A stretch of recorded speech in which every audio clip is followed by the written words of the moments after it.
Salamat, Brother Michael. At alam ko may mga kaisipan na dapat nating bagay na kung saan ay ayon sa ating naabot at ating karapatan para sabihin. Pero lahat yan ang bagay, bago ako mag-preach ay kailangan isa-isahin natin mga bagay lahat ayon sa nabanggit mo para malinis, para hindi mapunta sa bagay na kung saan ay maling pagkaakala, no? At tatanggapin ko ang mali, tatanggapin ko rin ang tama. At kailangan mo rin tanggapin ang tama, kailangan mo rin tanggapin ang mali, no? Kailangan balanse kasi ang Diyos ang balanse. Unang-una, banggitin ko muna yung salitang kaparaanan ko, yun, tanggalin natin yan. Kasi pag nasa pulpito tayo, lagi natin isipin, ang Diyos ay Espiritu, siya ang namumuusap. Ngayon baka sabihin nyo, Espiritu ba yan? Ganon. Ang ministering ito, by dealing, nagsisimula sa heart. Kung natitisod kayo sa salita, sa mensaheng ito, at sabi niya dahil mga baguhan pa yan, mga baby pa yan, at may mga tao na pwede masaktan sa mensahe, prove ko ang mensahe. Yung meron kaming dalawang baguhan doon, galing sa labas, hindi sa loob ng end time. Galing mismo sa labas sa denomination. Gaano kasakit, tinuturo pa yan pag may mali na ginagawa. Turo pa talaga na hintuturo.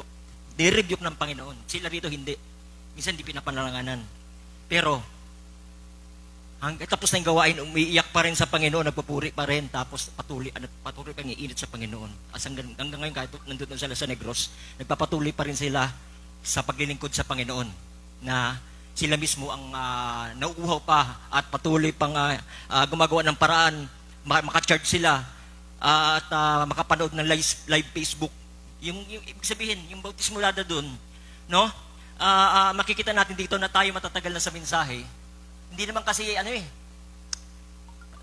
kasi para alam kasi ng Diyos ang ginagawa niya. Hindi naman kasi ito yung mensahe na kung saan na pag na parang baguhan ba?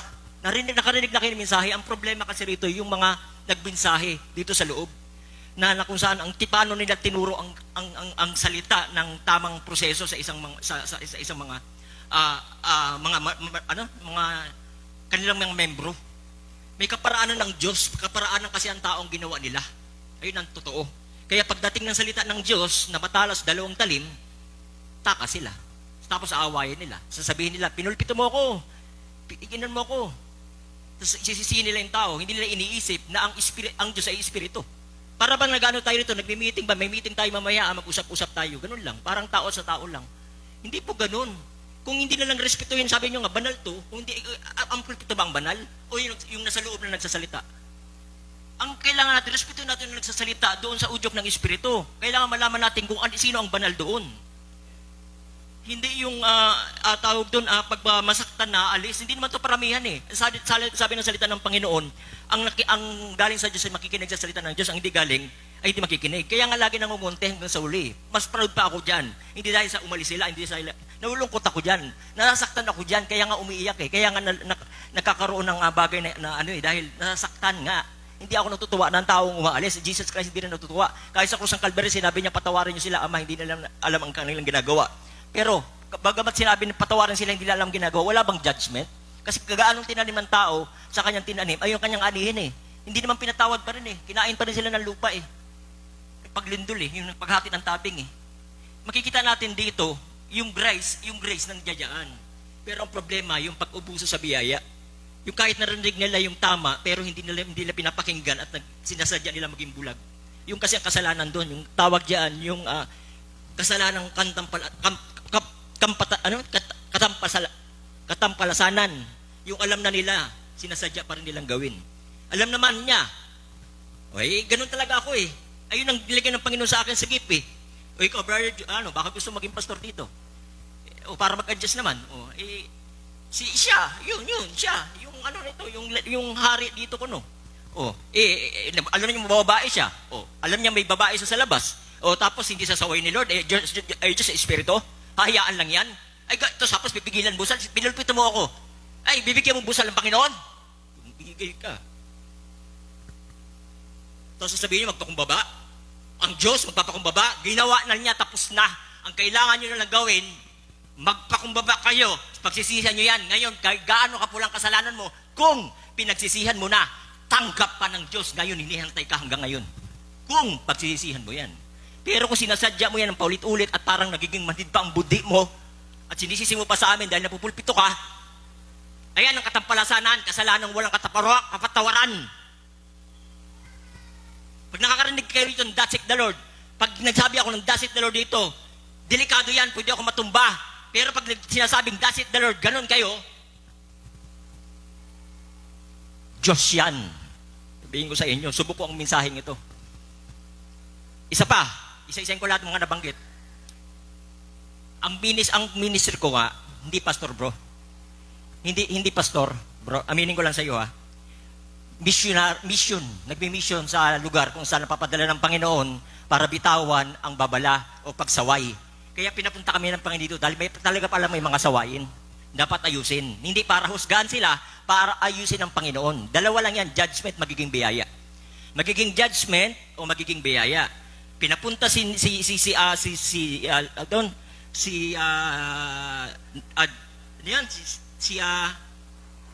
Jonah sa Nineveh, naging grasya sa kanya kasi nagsisi ang mga tao. Yung isang part naman, pinapunta si Lot sa Sodoma para magsisi rin ang tao. Pero napahamak ang mga tao kasi wala nagsisi. Dalawa lang to. Pinapunta kami ng Lord dito para ang mga dapat magsisi rito. At sa Cebu pa naman, ganun pa naman ginagawa niya eh. Pero binibigyan ng pagkakataon ng Panginoon na sumama pa talaga rito ang ministry para lang baguhin na ng totoo. Lubusin. Dahil ang Diyos hindi nagbibiro. Totoo ang Diyos eh. Mapag-ibig ang Diyos. Ang salita ng Diyos ay totoo. Ngayon kung magsisisi nga, yayakapin ko pa siya. Ando doon na paano, hindi tayo pwedeng mag-condemn. Lagi ko sinasabi rin, hindi tayo pwedeng mag-condemn ng taong malalim ang kasalanan, malaki ang kasalanan, gaano kapula ang kasalanan. Patawarin natin. Dahil isa rin tayong pinatawad. Pero yung sinasadya at nanunuya pa, pasensya na kayo. Hindi ako yata doon tinawag sa ikompromiso ang salita ng Panginoon. Maghanap kayo ng aayon ng inyong mga magagawa, aayon sa inyong mga hinahanap. Pero sasabihin ko sa inyo, naglingkod pa kayo sa Diyos. Anong silbi nun? No? At pangalawa, isa pa, ubusin ko lang. Ano pa ba yung nabanggit? Yun nga, yung church na to, dalawa lang to. Sabi nga, kung pwede magpatuloy dito, pwede nga hindi na. Kasi hindi naman ako nakatingin hindi nagkaroon ng pulpito rito. At saka kung walang purpose. Tandaan natin, ang word ang pinakamahalaga. Pag nabitawan ang word, ayon sa mission na trabaho ko, no? Kaya nga sabi ko, pag na-establish ang gawain dito at nabitawan at sumunod sila lahat, tapos later on may na-train, pastor, masaya na, alis na kami. No? Hindi naman kailangan mag-train pa rito eh. Kahit nga si Brother Michael, pwede yan eh. Kung tutusin, kung talagang magiging tapat lang din sa paglingkod at diretsyan kita bro, ano na lang, kung talagang pinagsisihan mo na talaga ang pagbabakuna. Kasi talagang naniniwala kami sa marka ng hayop yun. At pinatawad ka ng Panginoon doon kung hindi mo na ulitin yun. At talagang naniniwala ka na hindi mo na anuhin yun. Pwede ka rito. At tawag doon, willing, accept ng Panginoon na magpagamit tayo sa Panginoon. Hinahanap ng Panginoon yan. No? At pangalawa, ilang bilang na, may pangalawa, pangatlo. O sige, pang-apat na yata. Okay, pang-apat. Pang-apat tayo. Ngayon, dahil gano'n, umaatras ang tao. Normal naman yan eh. Kay Jesus Christ nga, kunti lang natira eh.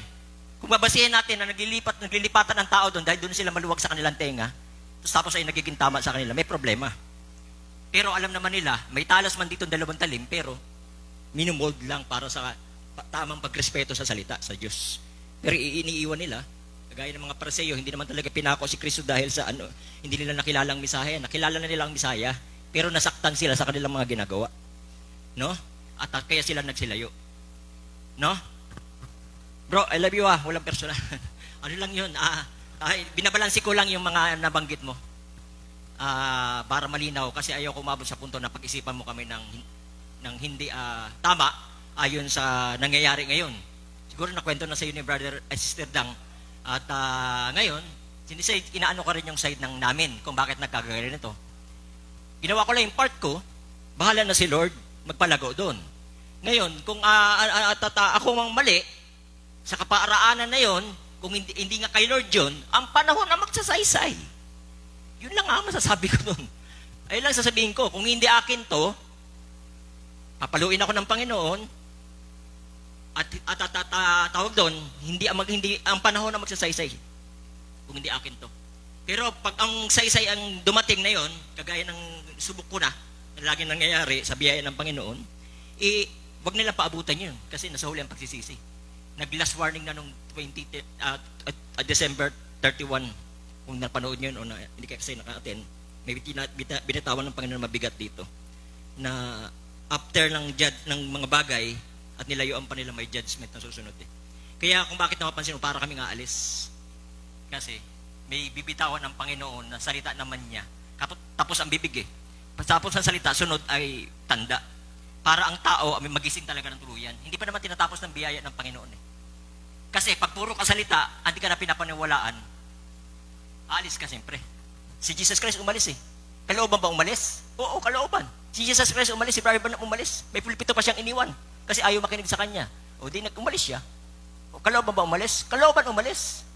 O, ang tanong, pag ang ministry, bakit nawala na rito? Wala ng ministry. May ministry pa rin. Tumitibay pa nga lalo eh. Nawala bang salita sa amin? Hindi. Sila ang nawalan kasi tinanggihan nila ang salita. No? At ang ministry, hindi rin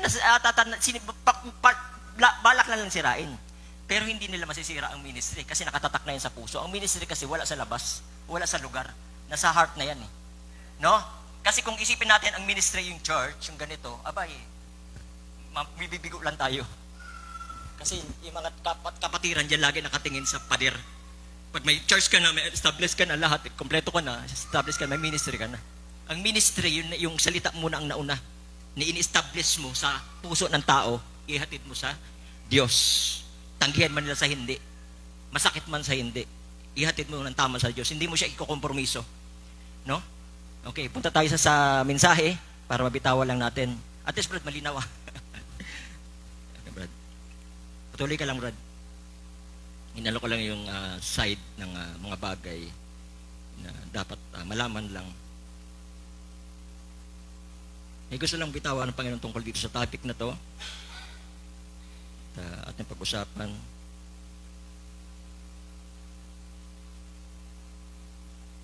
Kasi, dati ko nang ginagawa to sa Cebu pa, walang kumukontrol. Pag may sasabihin sa Lord, hindi pwedeng sabihin, pinirupit mo ko. Tapos, hindi ko gagawin yon dahil siya may-ari ng building. Parang kinukupati ang Diyos gusto niyang kontrolin eh. Ibang usapan na yun. Siyempre, magagalit na ang Panginoon niya. Magagalit din yung lingkod niya, siyempre. Ibang usapan na yun kasi gusto niyang kontrolin, huwag mo akong papakinggan. Huwag mo akong pupulpito. Kahit anong ginagawa ko pa, wala kang pake. Parang ganun lumalabas eh. No? Ngayon, inaabot naman siya eh. Nandun naman ang biyaya eh. Kaso ayaw niya magpaabot.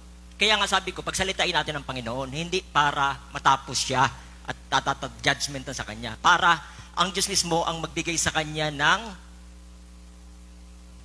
pangungusap ayon sa pangyayari kung anong kalooban ng Panginoon hanggang sa magising siya, maliglig siya at matuto siyang lumapit sa Diyos. Kasi pag ikaw na magsasalita, hindi ka napapakinggan kasi nga, dahil sa prangka ka magsalita, imbis baligtad tuloy, imbis lumapit sila sa Diyos, lumalayo sila. Kasi nga, dahil sa pride nila. No? At ngayon, ang Diyos ang haharap, tingnan natin yung mga pride nila. Pero titingnan natin kung anong resulta. Basta hahawakan ko pa rin ang salita ng Panginoon. Ang galing sa Diyos ay makikinig sa Diyos. Ang hindi sa Diyos ay hindi makikinig. Malalaman namin yan, pag alis namin, pag hindi pa rin nakikinig, ay sila lang sumagot kung kanino sila. Ngayon, hindi naman ako mahatol na sila lang, kami lang ba ang sa Diyos, sila hindi. Eh di paano kung hindi magsasaysay? Ay lagi sasabihin ko. No. Bakit Mary J.O., ikaw nasa Diyos ka, sila hindi? Eh, mayroon ba nasa Diyos na hanggang ngayon, di pa rin tinitigilan mong babae? Okay, kami, pinapangaralan namin ang katotohanan. O ngayon, kung tingin nyo sa amin, hindi kami perfect dahil prang ka magsalita sa Panginoon para lang ma-establish ang salita sa puso nyo. Eh, itos, makasalanan kami. Halapan nyo lang kami ng butas para dahil makasalanan kami. Maghanap lang kayo ng butas ng kapintasan sa amin. Ang panahon na lang din magsasaysay. Wala na akong ibang sasabihin. Ganoon lang yun.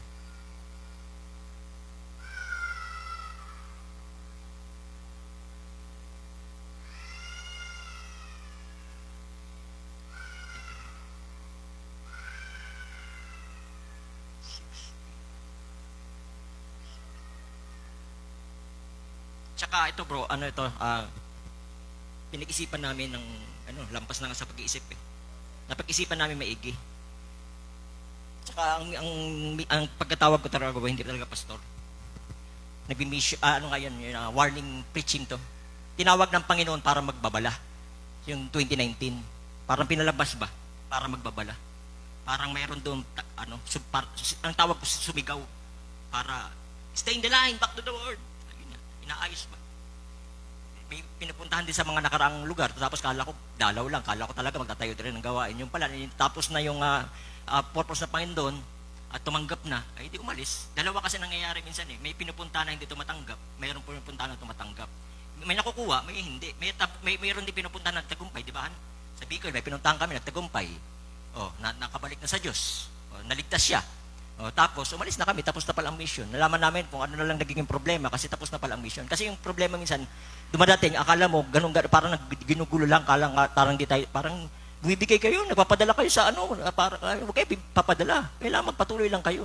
Minsan kasi, pinapahintulutan ng Panginoon yan kasi tapos na. Nabitawan mo na yung kanyang layunin doon. Naligtas mo na yung tao eh. O kaya yung iba naman, nayurakan na yung salita eh. Kailangan mo na umalis. Nayurakan na eh. Hindi ko naman nila lahat kasi nandiyan kayo.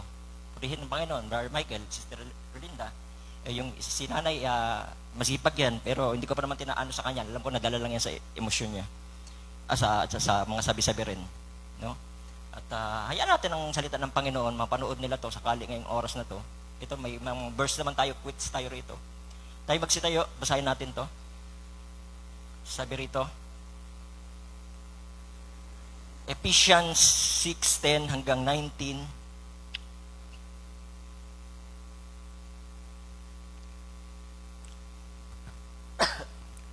Ephesians 6, yan. Ephesians 6:10 hanggang 19, sabi rito.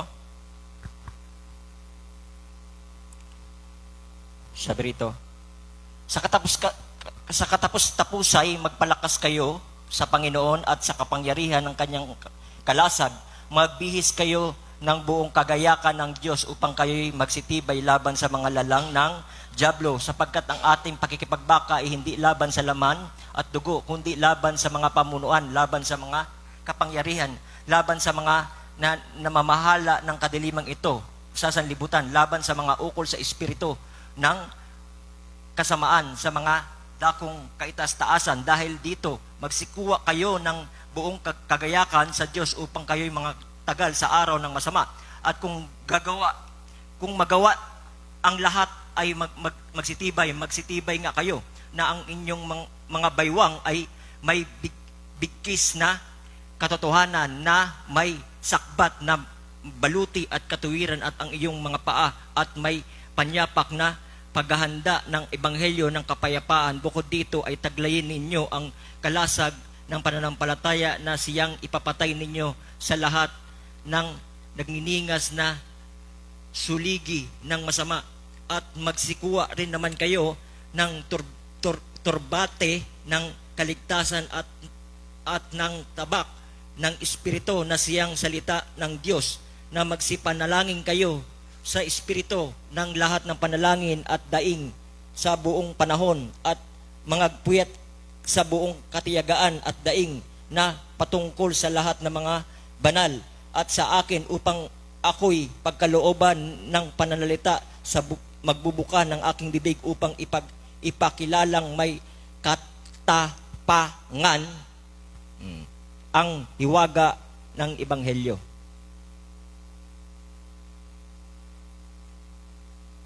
Revelation 22:11, sabi rito, ang masama ay magpapakasama pa at ang marumi ay magpapakarumi pa, pero ang matuwid ay magpapakatuwid pa at ang banal ay magpapakabanal pa. Tayo muna ay manalangin.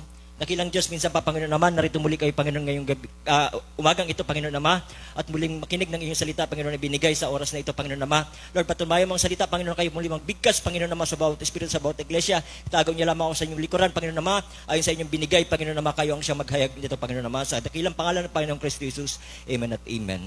Tayo mga kaupo ng mga kapatid. At, okay na yun, Brother Michael, mali na. God bless you. Natutuwa ako nandito ka kasama namin. No? Malay mo, umabot sa punto na kung umalis nga kami, papatuloy nyo rito. Nadyadyang kayo, sayang din naman yun, di ba? Pero buo ng aming decision. Bilang sa sign. May sign din kami. Yun nga. Kasi kailangan yung sundunin kasi madadawit kami sa ano ng Panginoon. Kailangan namin ipagpag ang paa pag tinanggihan ang salita. So, ipagpatuloy niyo lang dito. Baka si Brother Jun gustong gusto yan. Sige. Yun nga.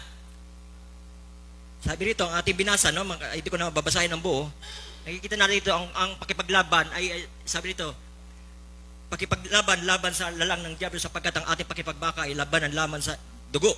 Hindi laban sa kundi laban sa pamunuan ng kapangyarihan, laban sa pamamahala ng kadilimang ito sa sanlibutan, no? At nakikita natin, alam naman talaga natin, obviously, ito ay espiritu ng kaaway na kung saan gumagambala at siyang ang siyang kumokontrol sa mga bagay nito, binubulog ang kaisipan ng mga tao at sa mga ayaw sumampalataya. Yun kasi ang dahilan eh.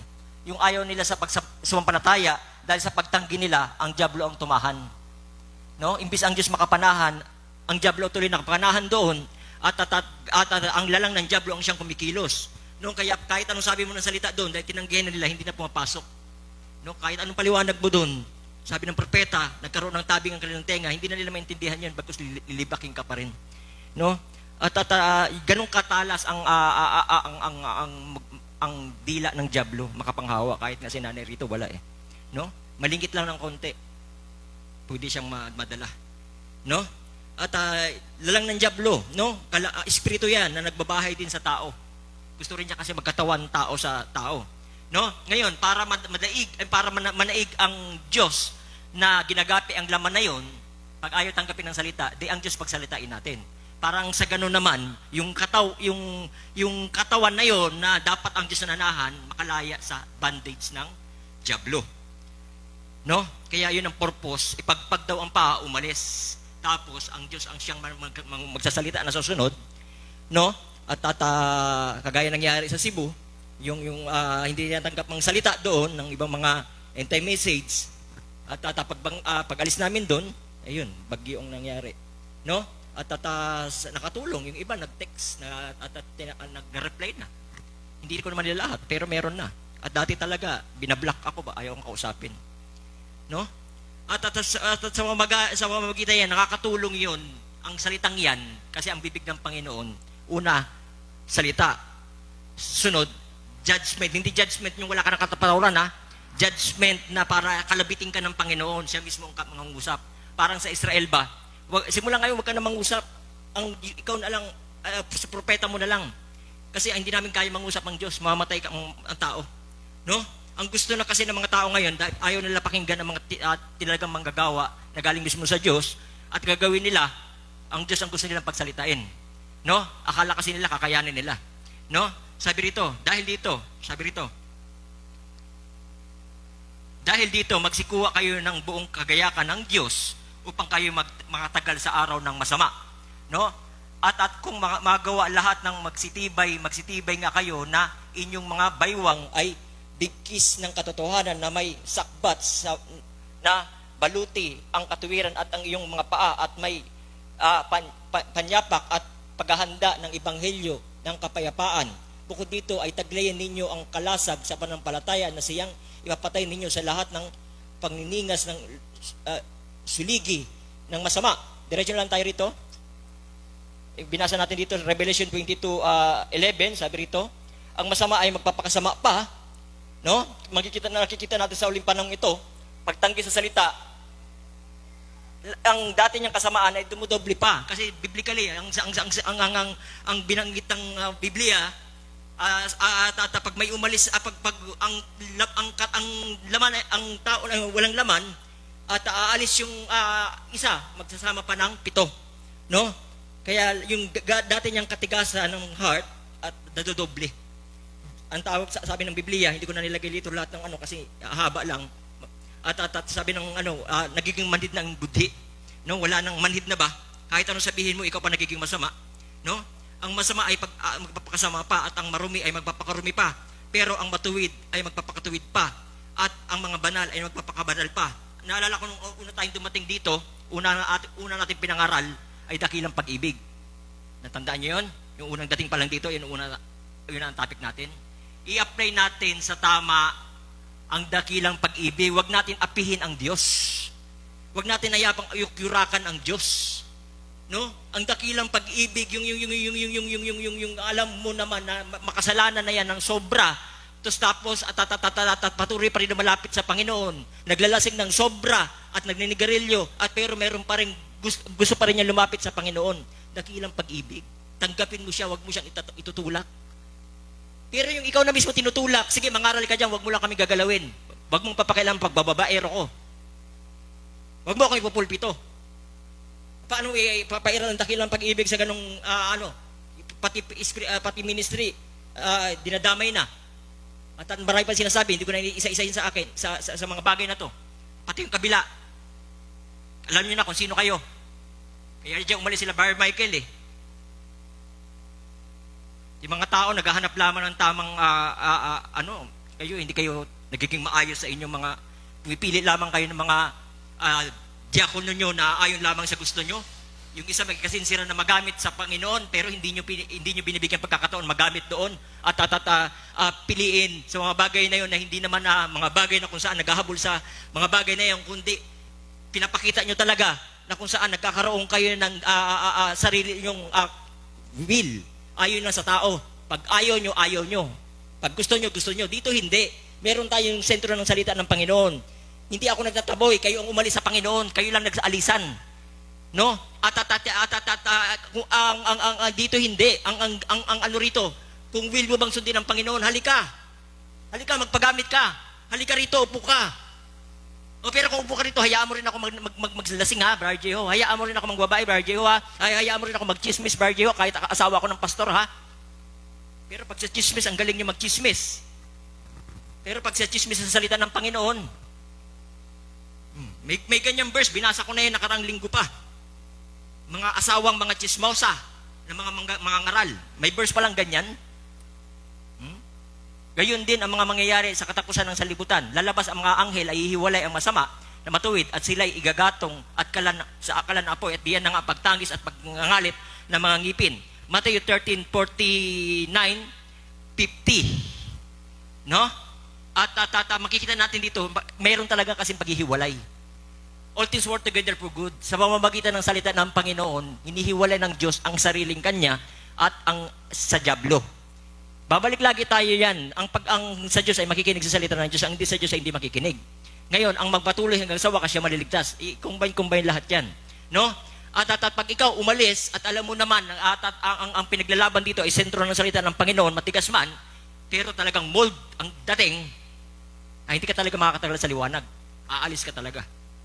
Kasi hindi mo kakayanin. Ikaw mismo ang hindi nagpapakita, hindi ko kaya, kaya aalis ako. Bakit?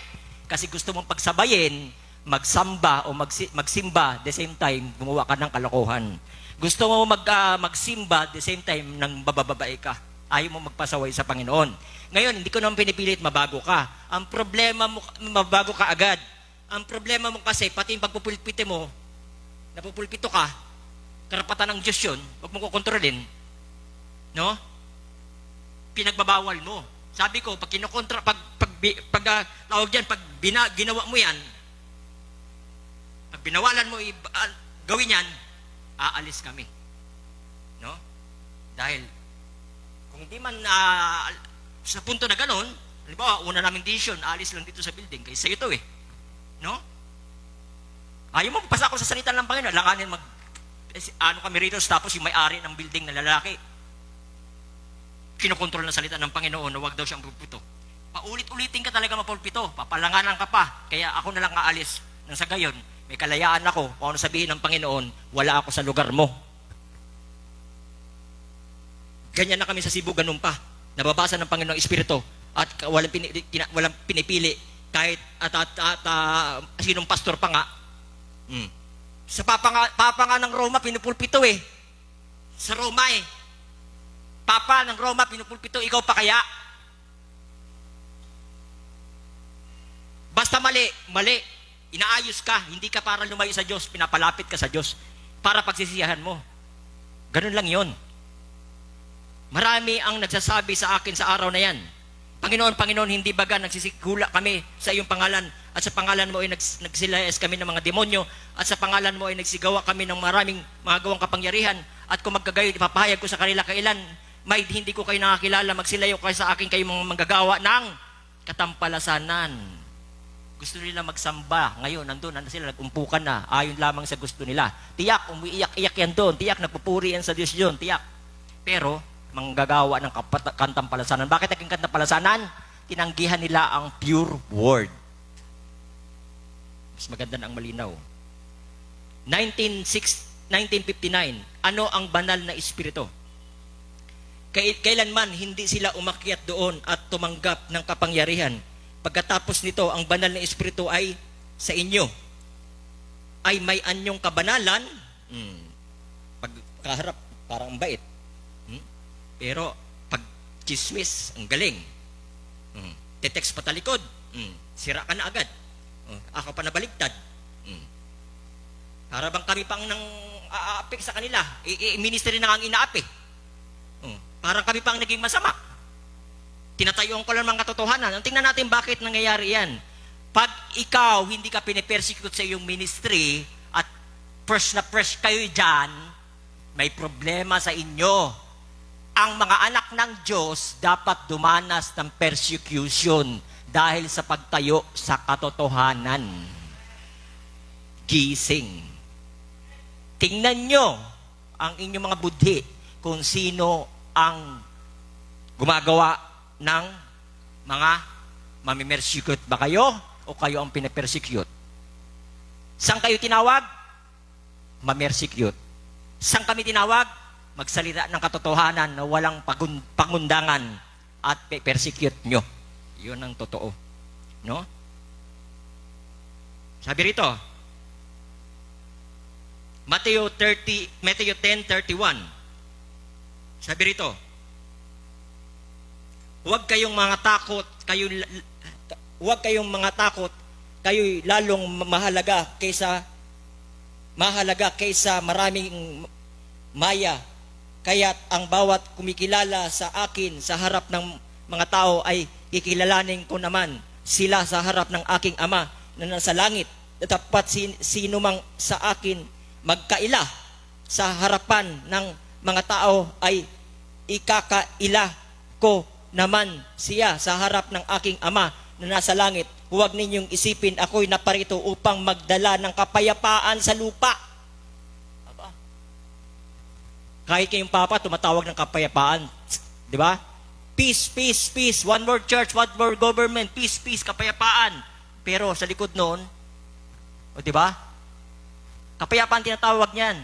Ano ibig sabihin dito ng verse na to? Tingnan natin. No? Kapayapaan sa lupa. Hindi ako naparito upang magdala ng kapayapaan kundi tabak. Pag sinabing tabak, talagang matalas sa dalawang talim kasi. Kaya kayo nag-aalisan, kayo mismo nagpapatunay eh. Anong gagawin nyo eh? Adjust ko to para kayo magsidami kami rito. Oy, doon ko ka nalalaman kung sino ang totoong mananampalataya o hindi. Kasi kahit nagpapatuloy ako matalas sa salita ng Panginoon, hindi kayo natitinig, hindi kayo umaalis dito. Ibig sabihin kahit gaano kasakit, may pakumbaba kayo sa salita. Narito upang magdala ng hindi magdala ng kape ang kundi tabak. Ibig sabihin matalas talaga ang salita ng Panginoon. Sabi rito, sapagkat ako'y naparito upang papag-alitin ang lalaki laban sa kanyang ama. Bakit may pamilya nag-aaway-away? Dahil sa pagtayo sa katotohanan. At anak, babae, laban sa kaniyang ina. At ang manugang na babae, laban sa kaniyang biyanan na babae. At ang mga magiging kaaway ng tao ay ang kanyang sariling sambahayan. Bakit nangyayari yan ngayon sa amin dito sa part dito? Bakit kayo nagkakasundo? Siguro nagbiso-biso pa kayo mga pamilya kayo. Walang nangyayari sa inyo, kayo nagkakampihan. Pero sasabihin niyo, nagpupuri kayo ngayon sa Panginoon dyan. Tapos sabihin niyo, kayo ang tama. Shimon nyo. Mag-repent na kayo. Malapit ng judgment dito. At magiging kaaway ng tao ang kanyang sariling sambahayan. Kaya nga nangyayari itong mga bagay na to. Sister Linda, wala naman naglilingkod lang at Nagpapakatutulan sa kanyang tinayuan, sa kanyang narinig. Ano kasalanan ng isang taong galon? Bakit nyo siya ginaganyan? Pati kami dinadamay nyo, pati ministry. Bakit? Nakahula na kayo sa Biblia. Hindi ako nagsalita niyan. Biblia. Pag ito ay naganap sa amin, kayo na mismo ang manhid pag hindi nyo nalaman kung sa inyo ba ang katotohanan o narito. Hindi kami nag-aangat ng aming bangko. Ang salita ang nagpapatibay kung sino ang nasa panig ng Panginoon. Sino ang nakakaranas ng persecution? Kayo?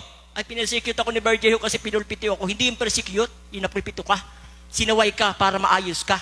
Iba ang persecute. Ang persecute, yung nagsasabi ka ng katotohanan, tapos sinaway ka. Ay, oo. Nagsasabi ka ng katotohanan, tapos ano ka, minamasama ka. Hand charger. Lolobat na yung...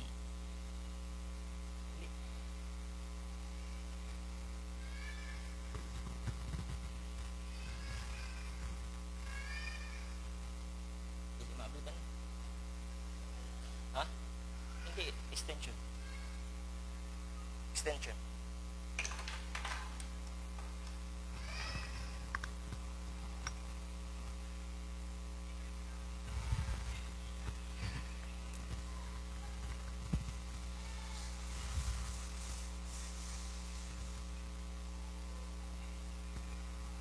Okay, tuloy tayo.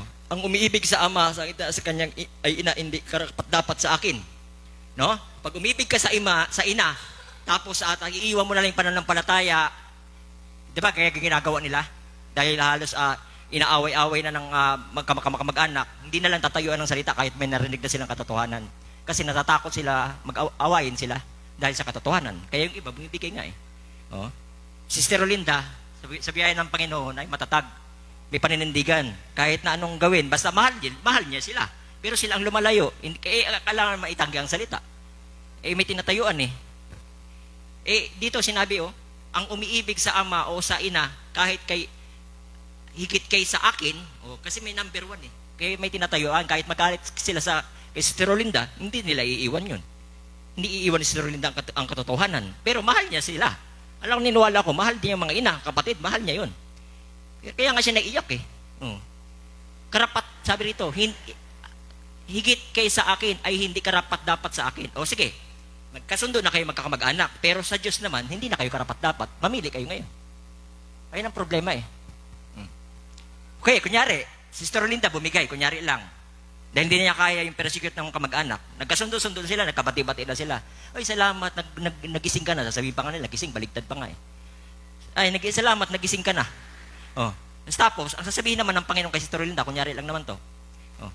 Sabi rito, ang umiibig sa ama o sa ina na higit kay sa akin ay hindi karapat dapat sa akin. Lagot na Sister Rolinda dun.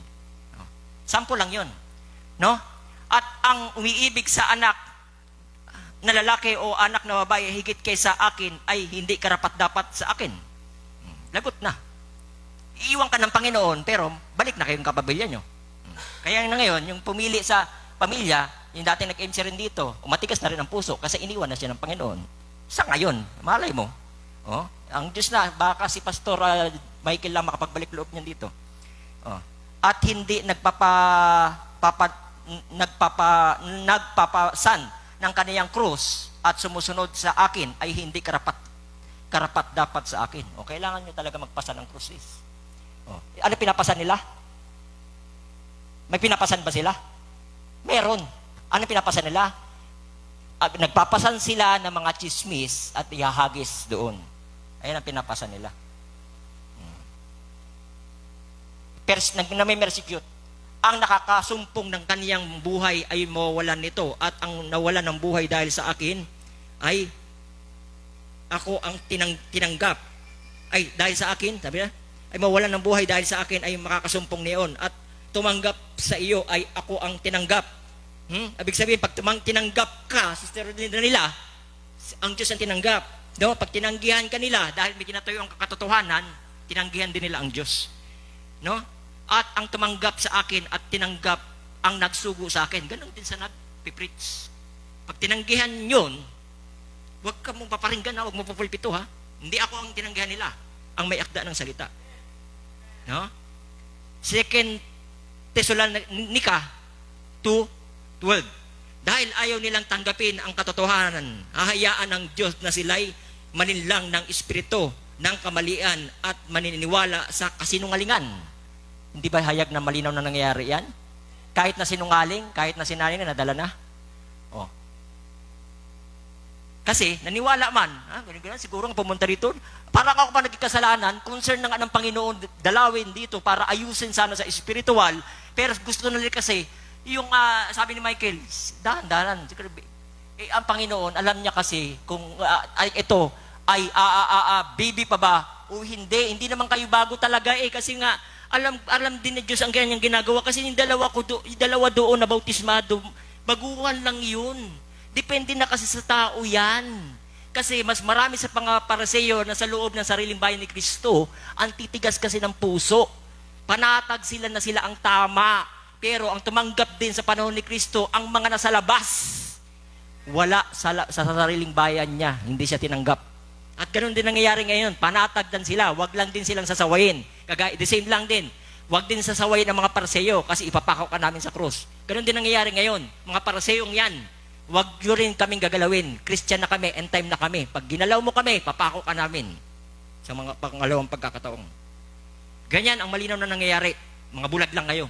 Dahil ayaw nilang tanggapin ang katotohanan, hayaan ng Diyos sila'y malinlang ng espiritu ng kamalian at maniwala sa kasinungalingan.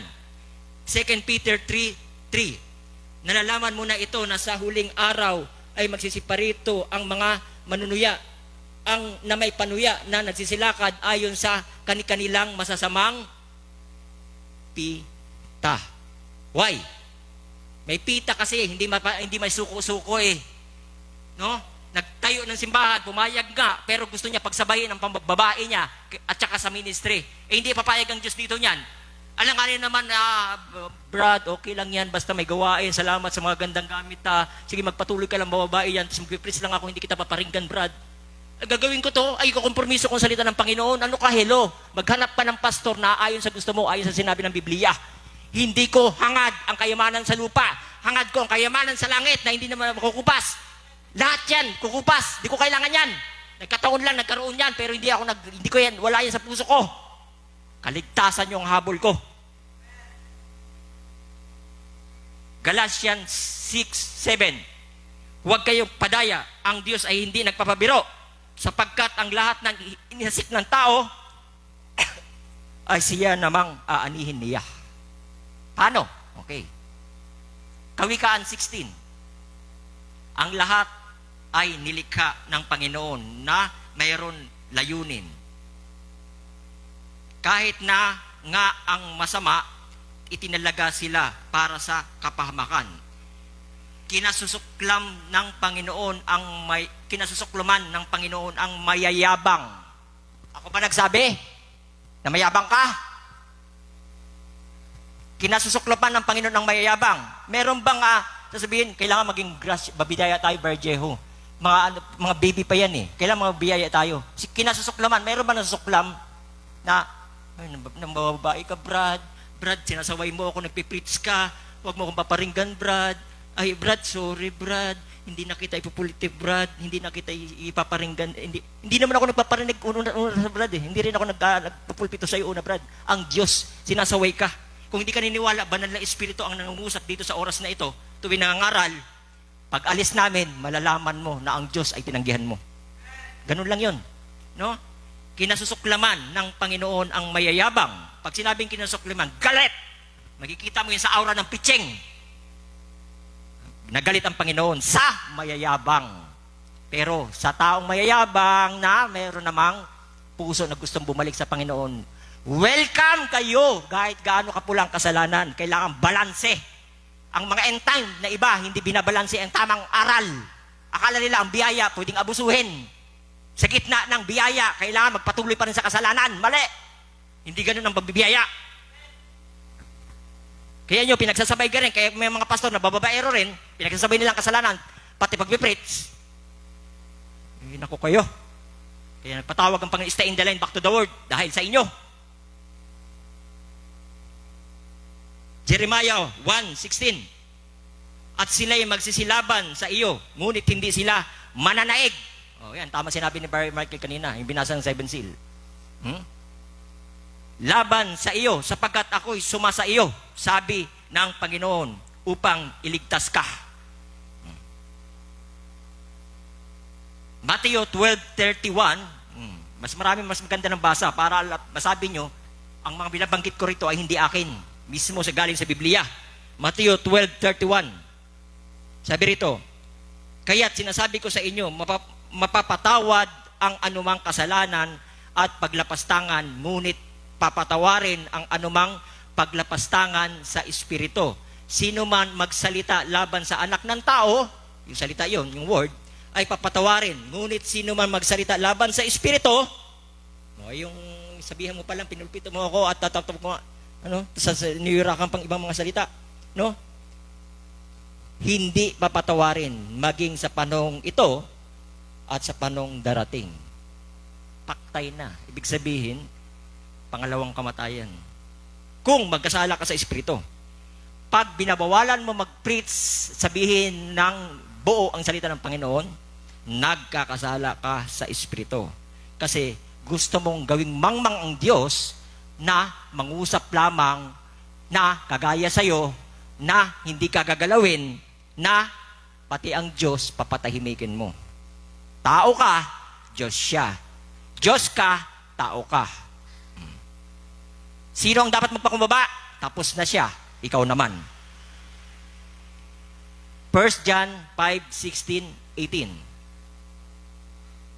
Kung makita ng sinuman na ang kaniyang kapatid ay nagkakasala ng kasalanan, hindi ikakamatay, ay idalangin. Yan ang sinasabi ko. No?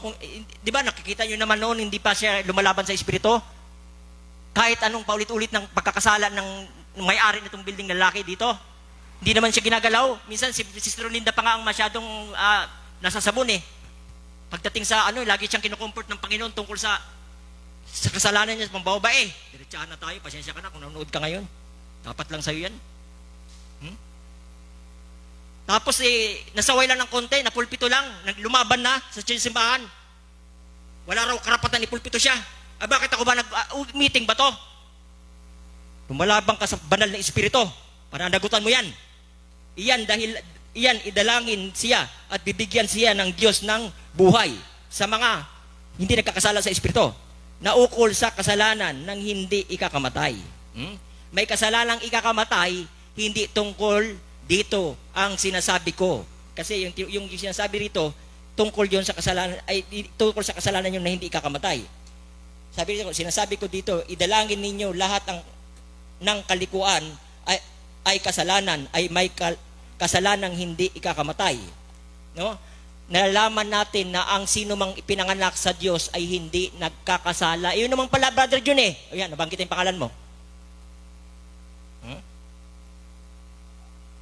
Babawalan mo, ulit-ulitin ka lang ng Diyos dito hanggat di ka nagsisisi. Nalalaman natin ang sino mang ipinanganak sa Diyos ay hindi nagkakasala. Bakit mo sinasadya?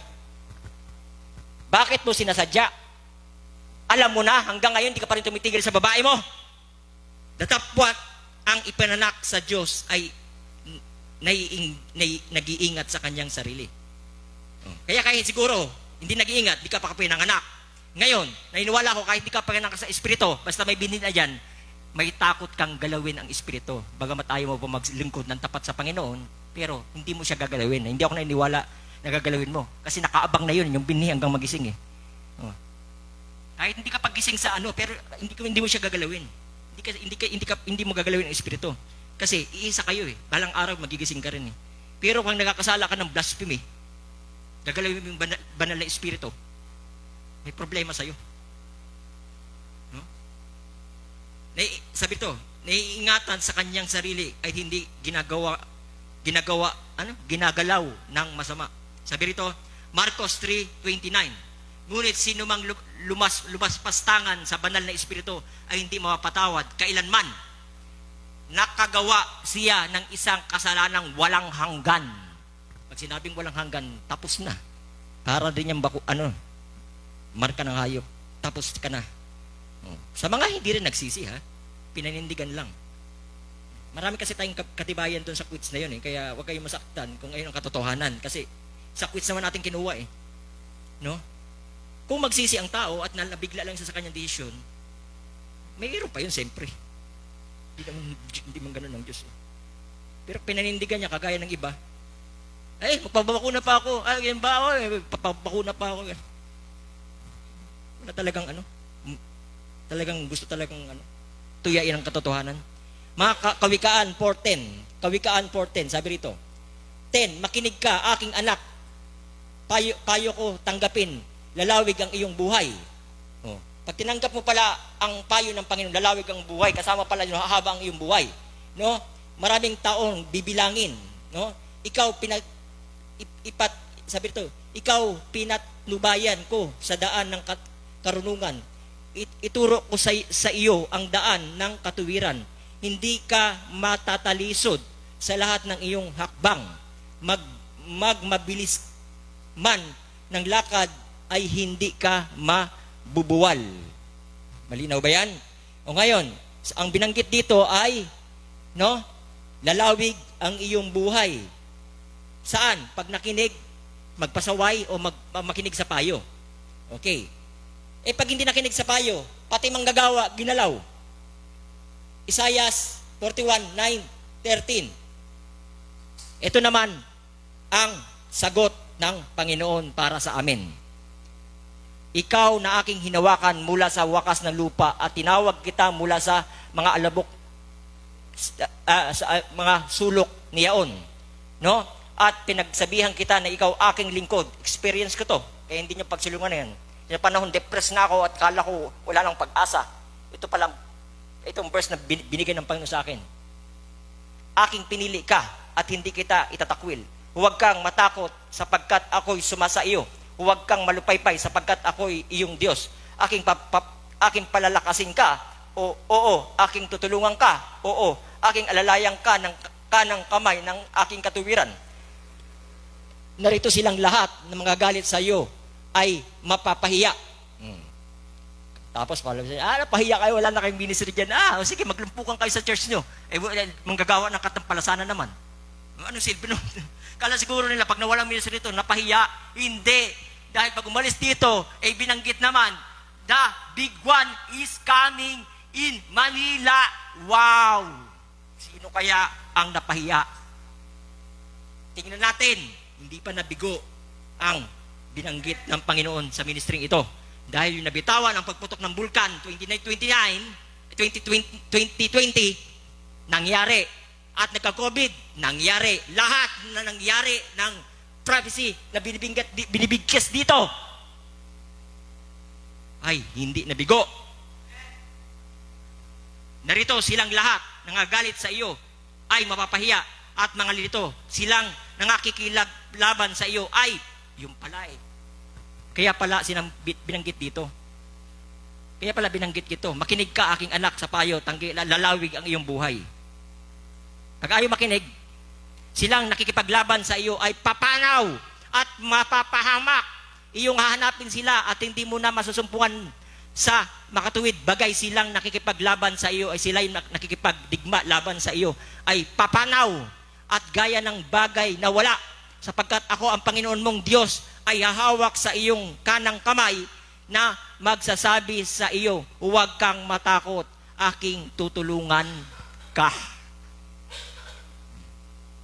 Tataka ba kayo? Bakit may katapangan ang anak ng Diyos?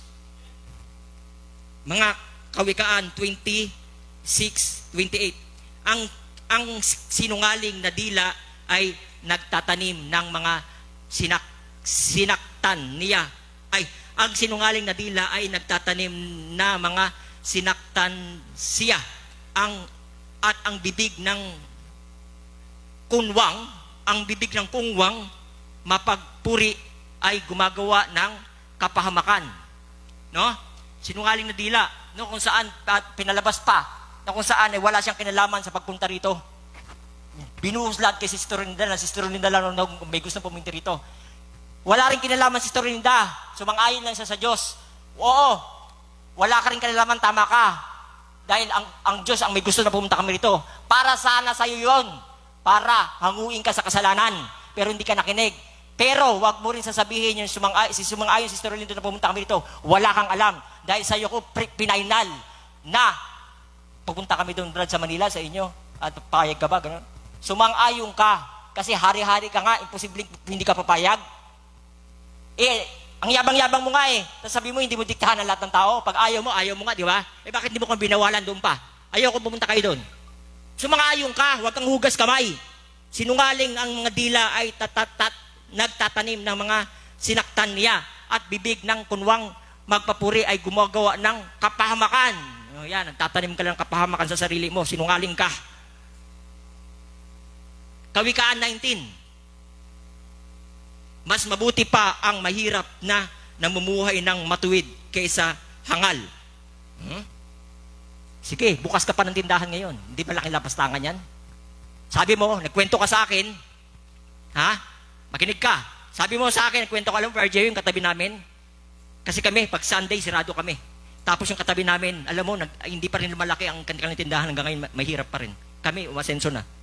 O ngayon, gusto mong patunayan, subukin ng Panginoon? Sila naman ang lalago. That's it, the Lord. Kahit ang believer yan. Makinig ka. Sabi ng Panginoong Jesus Kristo, sila naman ang aasenso, ikaw ay maghihikahos simula ngayon sa lupa. That's it, the Lord. Mas mabuti pa ang mahirap na namumuhay ng matuwid kaysa hangal na sinungaling. Maging masigasig ka man, ngunit walang nalalaman, wala ring itong kabuluhan. Kapag ikaw naman ay pabigla-bigla, madaling kang magkasala. Kamangmangan ng tao ang nagpapahamak sa kanyang sarili at pagkatapos sa Panginoon binabaling ang sisi. Sinisi pa ang Panginoon kung bakit ayaw niya umaten. Dati laging present. Kasi alam mo naman may ginagawa kang kalokohan pa, di ba? Na hindi mo maisuko. Bakit di mo dumating ba sa punto na sinisi mo sarili mo? Pati ang Diyos sinisisi mo? Pati ministry sinisisi mo? Kaya ayaw mo umaten kasi napupulbito ka.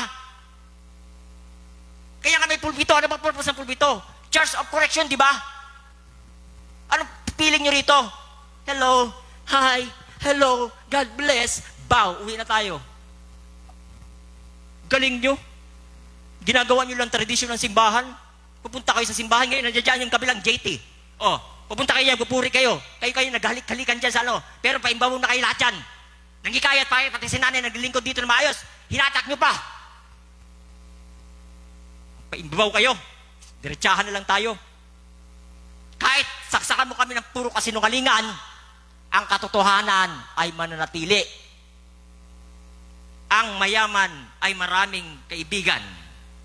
Sige, marami akong kaibigan, may pera ako Ngunit ang mahirap na may iniiwanan ng kaibigan. Ang saksing sinungaling ay parurusahan. Yun nga lang. Di ba mga saksi kayo mga sinungaling? Lahat kahit na hindi mabuti, ginagawa niyong mabuti. Binabaligtad nyo. Mga saksing sinungaling, nanghikayat pa kayo. Mga saksing sinungaling, at hindi na umatin yung trabahador sa baba.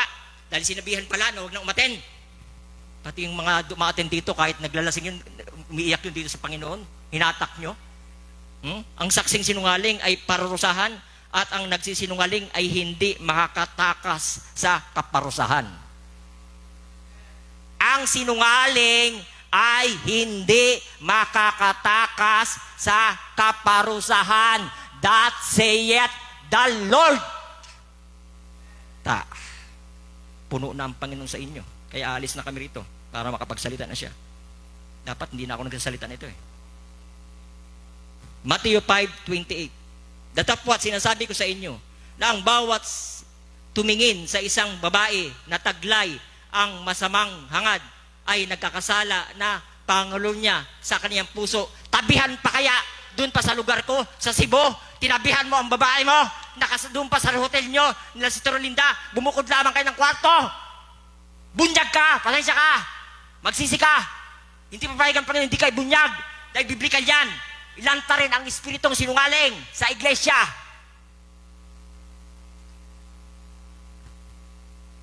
malaki ang habag ng Panginoon sa'yo. Pagtitimpi, dinala pa rito ang ministry para baguhin ka ng Panginoon. Hindi ka nakinig. Tapos malalaman namin ngayon, nagtabi pala kayo ng babae doon sa hotel, doon pa sa lugar namin. Napakalapastangan mo sa Diyos. Tapos, hindi na yan pwede. Damay kasi sa pangalo niya pag hindi mo talaga yan iniwan. Decision niya yan. Paprotektahan ko ang ministry. Tapos na kami rito. Ayun lang. No? Datapot, sinasabi ko sa inyo, ang bawat tumingin sa isang babae, tapos na yan. Dito na tayo. Kawikaan 5:20-23. Sabi rito, anak, huwag kang maakit sa malaswang babae o hipuin man ang kanyang dibdib. No? Marami na yung pangusap ng dibdib, ibig sabihin na yan. No? Basta nagalaw mo yung bagay na yon, yari ka na. Sapagkat nakikita ng Panginoon ang lahat ng iyong ginagawa. O, bakit ka napupulpito? Alam na niya eh. Huwag mo siyang gagawin, huwag mo siyang bibigyan ng busal. Saan ka man naroon, tinitingnan ka niya. Ang masamang tao ay bihag ng kanyang kasamaan para itong bitag ng huli sa kanya. Maliligaw siya dahil sa kanyang kamangmangan at mamatay dahil ayaw niyang tinutuwid siya. Ayun ang totoo. Ayaw niyo kasi magpatuwid. Ano sinabi? At mamamatay dahil ayaw niyang itinutuwid. Kala mo ikaw may-ari ng buhay? Naawa kami sa inyo. Tutusin lang, hindi dapat kayo maging ganyan, pero kailangan sabihin ng katotohanan. Kasi alam ko naman magsisisi rin kayo eh. Iiyak din kayo, may pagkakataon pa, papatawarin nyo kami.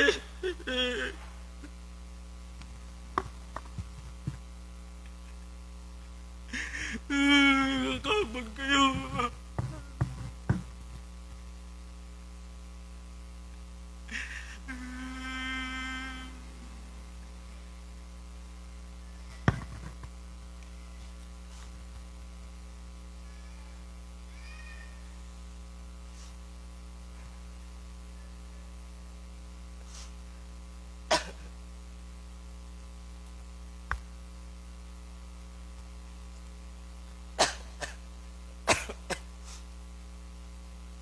Kailangan lang namin sabihin ang katotohanan. Mananagot ako kasi sa Panginoon pag hindi ko ito sinabi. Hindi naman kasi biro ang salita ng Panginoon. Alam naman natin kahit ang salita habang binabasa ko, prangka. Ako lang ba ang prangka? Ang verse prangka. Alanganin pag-ibahin ko yung utak ko rito. Bakit ito naiiba namang ibang pastor? Bakit nababago nila ang salita? Kasi pinipili nila ang mga salita na ayon lamang sa gusto nila. Gayunman, kung umiwalay ang hindi sumampalataya, ay hayaan siyang humiwalay. Ang kapatid na lalaki o kapatid na babae ay hindi natatali sa ganitong bagay, kundi kapayapaan kayo tinawag ng Diyos. Pag humiwalay at ayaw niya bumalik sa Panginoon at ayaw magpasako sa salita ng Panginoon, no? Pag gusto humiwalay, sa kapayapaan kayo tinawag. Pag doon ang payapa ang puso nyo, gawin nyo. Pag magpayapa, magsama kayo, gawin nyo. Pero sinabi ko na, nagpapatuloy sa mga ngalon niya, at nalaman ko na lang pala, nagtabi sila ng babae nila doon sa Cebu pa. Para sa akin, kailangan nyo magkaroon ng desisyon. Mahahawa kayo sa karumihan ng isa. Diyan, bakit pinagtatanggol ng kabila? Kahit mali na. Sino ba ang tatanggap sa kasinungalingan? Ay mga sinungaling din. Ang kinikita, imbis makita nila yung maling ginagawa ng lalaki, hindi na makita. Sa Cebu dati, kinakampihan si Sister Linda, nahiwalayan siya. Ngayon, pagdating dito, ako ang hiwalayan, si Brother Juna ang balikan. Kahit na hanggang ngayon, di pa rin tumitigil sa babae. Nasaan na? Sinungaling talaga kayo. Tapos sasabihin, magrespetuhan lang daw. Pagdating dito, magrespetuhan lang daw. Tapos pagdating dito, kami ang hindi nirespeto. 1:8:47. Ang mula sa Diyos ay nakikinig sa salita ng Diyos. Ang dahil dito, kung bakit hindi ninyo pinapakinggan ang mga ito, ay dahil hindi kayo nagmula sa Diyos. 1:8:32. Nakikilala ninyo ang katotohanan at ang katotohanan ang magpapalaya sa inyo. Kung nakikilala nyo ang katotohanan, kaya bakit may nakakalaya? Kasi nagpakumbaba sa katotohanan. Bakit di kayo nakakalaya? Nagpatikas kayo sa katotohanan. Kaya nga, dalawa nga lang yan. Ang galing sa Diyos ay makikinig sa Diyos. Konti na lang, patapos na ako. James 1:12, pinagpala ang taong nanatiling matatag sa gitna ng pagsubok, sapagkat kung siya'y nagtagumpay, tatanggapin niya ang korona ng buhay na ipinangako ng Panginoon sa umiibig sa Kanya. Ano pa sinabi rito? Galatia 6:5-6, sabi rito, sapagkat ang bawat tao ay nagpapasan ng kanyang sariling pasan. Sapagkat ang bawat tao ay magpasan ng kanyang sariling pasan. Ibig sabihin, dapat tayo may pasanin. Oh. Sila, hayahay, di ba? Oh. Ewan ko anong klaseng pagsubok ang tingin nila. Ay, sinusubok ako kasi pinaringgan ako, pinulpito ako, talagang sinusubok ako. Pagsubok ba yun? Datapwat ang tinuturing sa aral ng Diyos ay makidamay doon sa nagtuturo. Nakidamay ba kayo? Nasaway lang kayo? Umalis kayo eh. O isa, nagpapatuloy. Yan, nakikidamay. Ano mangyayari sa nakikidamay? No? Ang Diyos, sabi ito, dapat ang tinuturuan sa aral ng Diyos ay makidamay doon sa nagtuturo sa lahat ng mga bagay na mabuti. Masama ba pinapangaral dito? Para yun sa ikakabuti nyo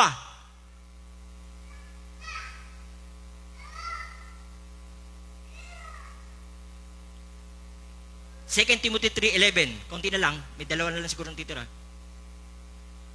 Mas gusto ko kasi basa para kayo mismo makasaksi. Lahat ng binabanggit ko ay galing sa Biblia. Mga pag-uusig, mga pagbabata, anumang mga bagay ang nangyayari sa akin. Anitwek, basa dyan. Sa Elconio, sa Litra, anumang mga pag-uusig ang tiniis ko. At ang lahat ng tiniis ko, itiniis ako, ay iniligtas ako ng Panginoon. O lahat ng ibig mabuhay, may kabanalan. Pag gusto mo ng kabanalan, kay Kristo, ay magbabata ng pag-uusig. Pag hindi kayo nakaranas ng pag-uusig, ibig sabihin, hindi kayo nabubuhay ng kabanalan. Ganun lang yun. Bakit kami, Bergio, wala mang umuusig sa amin? Ang simba namin, 5 years na kami rito. Ikaw, kakarating nyo pa lang, wala na agad. Inuusig ba kami? Hindi kami nakaranas sa usig. Yun ang problema. Kasi hindi kayo nabubuhay ng kabanalan. Diretsahan na yan. Alam ko naman eh. Kasi kung banal pa kayo, kung tama ang espiritu ng pastor nyo, narito ako, ang rami niyang chismis sa Cebu pa. Kinausap niya dapat ako bago siya tumayo sa pulpito. Ako nagkaganto ko kausapin siya. Sabi niya, wala tayong, ano pag-usapan natin? Ano, mayroon ba? Ano ba? Umiiwas lang. Silang maraming sinasabi, tapos silang takot. O lahat ng ibig mamuhay, may kabanalan kay Kristo, Jesus ay magbabata ng pag-uusig. Magtataka ba kayo kung inuusig nyo kami? Kasi pinipilit nila mabuhay ng kabanalan sa abot ng mga kaya nila, ayon sa narinig nila. Pero kayo, may narinig din naman eh. Pantay naman na narinig nila, narinig nyo rin naman eh, huwag nyo sabihin hindi. Tinanggihan nyo lang ang salita. Ayun ang diferensya. Anong nangyari? Sabi ng propeta, tinakpan ang inyong tenga nang hindi na kayo makarinig ng katotohanan. Ang tinatanggap nyo na lang ay puro kasinungalingan. Ang tama ay naging mali. Ang mali ay naging tama sa inyong pangrinig. Parusa daw yun. Datapwat ang masasamang tao at mga mandaraya ay lalong sasama at sasama. Huwag na kayo natawa, simple naman para mabait tingnan, pero dahil sa kasinungalingan, pasama ng pasama. Na mga dadaya at sila rin naman ay mangdaraya, dapat at manatili ka sa mga bagay na ito, sa ipinangaral at sa pinagkaroonan mo ng katunayan. Yamang nalalaman ko kung kanino mo nangatutunan. Sino kinakausap dito? Mga manggagawa. No? Sinabi ba rito mag-adjust kami ng pangungusap sa salita ng Panginoon? Datapot manatili ka sa mga bagay na iyong pinag-ngaralan at sa pinagkaroonan mo ng katunayan. Yamang nalalaman mo kung kanino mo natutunan at mula sa pagkasanggol ay iyong nalalaman na ang mga banal ay kasulatan na makapagpadugtong sa iyo sa ikaliligtas sa pamamagitan ng pananampalataya kay Kristo Jesus. Ang lahat ng mga kasulatan ay kinasihan ng Diyos ay mapapakinabangan din naman sa pagtuturo at pagsasansala sa pagsaway. Meron pa pagsaway. Uy, alika. Ganyan ha. Pag sinabing saway, saway talaga. Sa ikakatututo pala, bakit di kayo natututo? Lumalaban kayo sa salita. Bakit sila natuto? Bakit yung bagong bautismo natuto? Mas banal pa kaysa sa inyo. Kahit saan sila magpunta, nakapalda. Baka yung iba dyan. Yeah. Yung, sige nga reklamo na napupipito siya Sa bahay nga, short ang shorts na nasa labas Ang shorts sa kwarto lang. Hindi sa labas ng bahay. Mapapaharap pa sa akin. Alam mo, manggagawang kasama dun sa porkit bahay niya. Upang ang tao ng Diyos may sakdal na tinuring lubos sa lahat ng mga gawang mabuti. Last na to. At sila'y magsisilaban sa iyo, ngunit hindi sila mananaig laban sa iyo, sapagkat ako'y suma sa iyo, sabi ng Panginoon, upang iligtas ka. Sige, ito na iiwan ko sa inyo. Tapos na ako. Hanggang kailan nyo pa ipagpatuloy ang pakikipaglaban sa ministering ito? Sapat na panghawakan ko ang sinabi ng Panginoong ito. Sila'y magsisilaban sa iyo, ngunit hindi sila mga nanaig laban sa iyo, sapagkat ako'y sumasa iyo, sabi ng Panginoon, upang iligtas ka. Nasabi ko na ang dapat sabihin sa pagpapaalam namin dito. Ang Diyos na sa kanyang kamay na muli ang pangalawang pagkakataon. Dahil gumagamit siya muna bilang compress ng kanyang salita para makaya ng tao. Kung hindi mo kaya ang salita na kinompress pa yun ng Panginoon, gaano mang kasakit yan, kinompress pa niya yan, doon ka sa malaki. Tingnan ko lang kung kakayanin mo yun. Ngayon, ang panahon na magsasaysay. Ang magpatuloy hanggang sa wakas, siya maliligtas. Ang magpatuloy sa kamangmangan, kawawa kayong mga mangmang kung saan kayo pupulutin. Mahal kayo, dahil alam ko, ang kapahamakan ay mahirap. No? Hindi tayo natutuwa, ang tao ay napapahamak. Sinasabi to para magkaroon kayo ng takot sa Diyos at magsisi.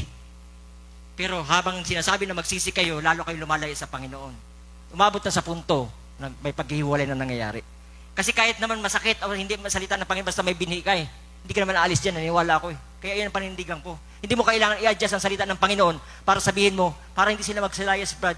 Baby preaching lang muna, para hindi sila Hindi. Kung ano yung gusto ng leading ng Panginoon, sabihin mo. Kasi, naniniwala ako, pag may binhi niya, hindi yan aalis. Ganun lang yun. Bakit nga? Hindi lang yun naman sila Virgino at Biche ang subok Pati sa iba pa, nasasamar pa kami. Hanggang ngayon, nanatili pa rin magligod, mga baguhan yan. Talaga, mga parseyo lang, mga panatag. Naghahantay ng pag-agaw, espiritual na kagalingan. Sabi ng propeta, paano ka makarating sa pag-agaw literal? Kung sa espiritual na kagalingan, hindi ka pa nagpapagaling. Makakaasa kayo pag-agaw sa literal. Kawawa lang kayong mga hambog. Brother Michael, bilang pagpapaalam namin dito, kung gusto niyo pagpatuloy ang gawain dito, tuloy niyo lang po. Ayan, baka gusto mo. At hanggang dito na lang talaga kami. Hindi na kami magpapatuloy. Kasi hindi namin pwedeng pagpatuloy ang gawain dito at hindi amin lugar. Kasi ang dapat, ang sariling building doon talaga sa manggagawa. Hindi dapat doon pinapadala doon sa maliban lang kung pare-pareho tayo rito nagsasama-sama. Pero kung mismong lalaki umalis na rito, kaya umalis kami rito kasi hindi namin lugar to Kailangan talaga namin na bigyan kalayaan ng salita ng Panginoon. At least binitawan na ng Panginoon ang nais niya. Nasa tao na lang kung paano niya tatanggapin mga bagay nito. Pagpatuloy niyang gawain dito kung gusto niyo. Tapos, at least, ginawa ko yung ministry ko. Ang calling ko lang naman talaga, warning ministry. Ulit-ulit ko, kahit sa anniversary, sinabi ko, hindi ako tiyak kung permanente na to. Pwedeng permanente. Hindi ako nagbitaw, di ba? Hindi ako nagbitaw na permanente na. Pwedeng permanente. Pwedeng warning lang. Sinabi ko sa kanila, warning message lang. May dapat ba talagang warning? Halata naman kung meron o wala Kung nagampanan ko na yon, meron pastor na tinawag para doon naman siya sa permanenteng lugar para i-maintain yun. Hindi ako yun. Pero Michael, magpagamit ka sa Panginoon. Sinasabi ko sa iyo. Para siguro sa iyo to. Tapos, basta, yun nga, ang deal ko, kilalanin mo lang yung tungkol sa bakuna na hindi yan sa Diyos at marka talaga ng hayop yan. Kung pinagsisihan mo na yon, welcome to the kingdom of God. Nagpagamit ka sa Panginoon. At tayo manalangin sa ating pagtatapos. Dakilang Diyos, minsan pa Panginoon, maraming salamat Panginoon sa mga salitang itong binatawa mo, Panginoon Ama, may mabisa man sa dalawang talim, Panginoon naman matalas, Panginoon Ama, at itong totoong buhay, Panginoon Ama. Kaysa naman, Panginoon, haplos, Panginoon Ama, at walang nagiging buhay sa kapangyarihan, Panginoon Ama, at tinutulak lang pala ang tao, Panginoon, nilain sa kapahamakan, Panginoon Ama. Matigas man ang salita, Panginoon, at tiyak na dinadala sa kaligtasan, Panginoon Ama, dahil mahal namin sila, Panginoon Ama.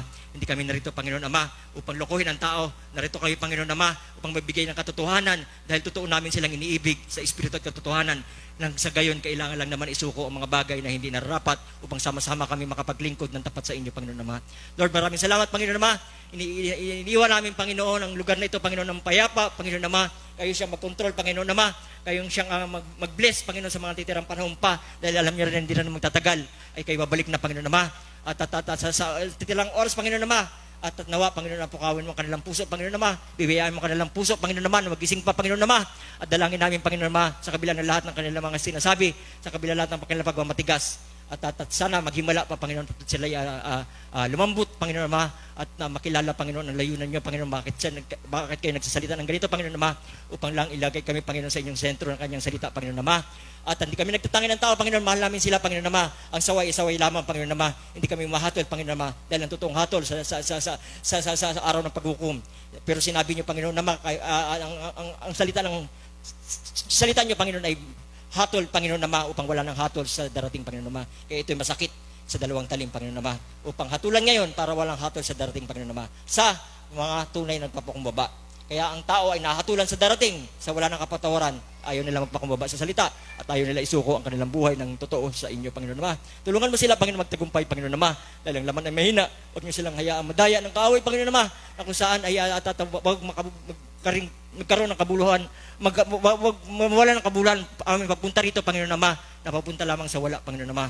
Lord God, at ang lugar na ito, Panginoon Ama, ayaw ko rin, Panginoon, mapunta, Panginoon Ama. Nagsidami sila rito, Panginoon, dahil nakakita sila ng mga gawa na ayon lamang sa gusto nila na marinig, Panginoon Ama, dahil magiging hipokrito lamang ang gawain dito, Panginoon Ama, na kung saan ay mayroon na uling manggagawa, pero at malaya sila magpatuloy sa lahat ng mga pagsasadya sa kasalanan. Panginoon, basta iniwan ko na ang part ko, Panginoon Ama, kayo na ang bala sa lugar na ito, Panginoon Ama, kung ano ang inyong kalooban niyo, Panginoon Ama, sa mga susunod, Panginoon Ama, kayo ang nakakaalam, Panginoon Ama, kung sila'y anak niyo, Panginoon Ama, alam ko ay sila'y gigisingin niyo rin, Panginoon Ama. Mahal namin sila, Panginoon Ama, at kayo na bahala. Binibigay na namin ang lahat ng mga bagay nito sa inyo, Panginoon Ama. Sa inyong dakilang matamis na pangalan pa ng Kristo Jesus, ito ang aming dalangin. Amen at amen. God bless you, mga kapatid. Tayo magkamayan sa pangalan pa ng Kristo Jesus.